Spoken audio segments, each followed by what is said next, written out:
Here's what you should know about your local housing market in this week's Market Update.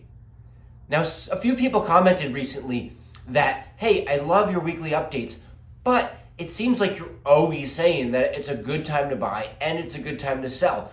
How can it always be a good time to buy and a good time to sell? Well, it is not always a good time to buy and a good time to sell. However, lately, the last few years, I feel like so many consumers have become obsessed with timing the market. And they think that there's this generic good time to buy and good time to sell. Well, while there have been some extremes throughout history of really bad times to make a purchase and really good times to make a purchase, ultimately, it is a very subjective thing. The best time to buy a house is when you need a house, and the best time to sell a house is when you no longer need your house.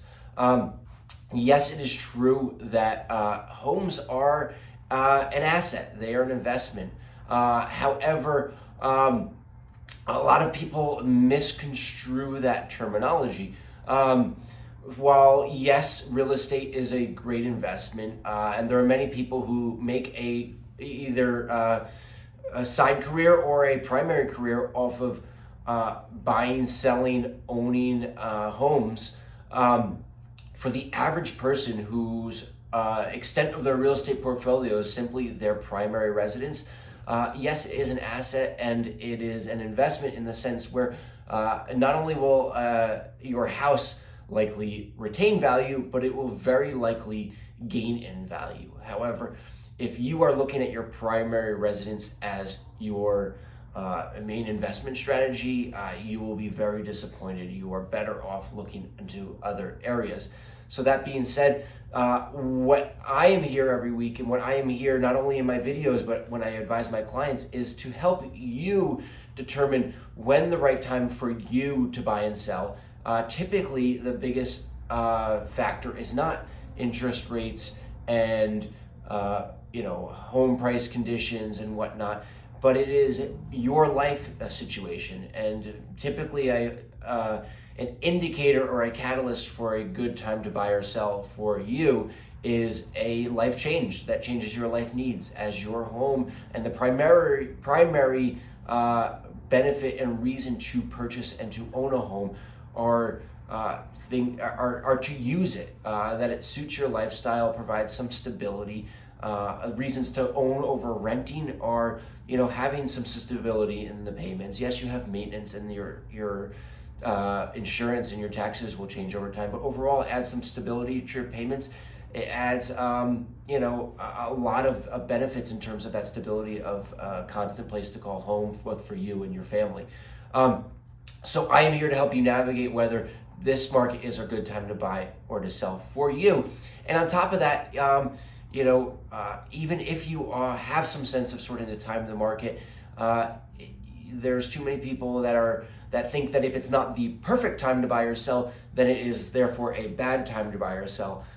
Whereas my opinion is that if you're looking strictly from a financial standpoint, if it doesn't matter what prices were and interest rates were a year ago, 5 years ago, 10 years ago, the most important thing is what will the prices be in the future, especially what will those prices be when you anticipate you may no longer need this home and look to sell it.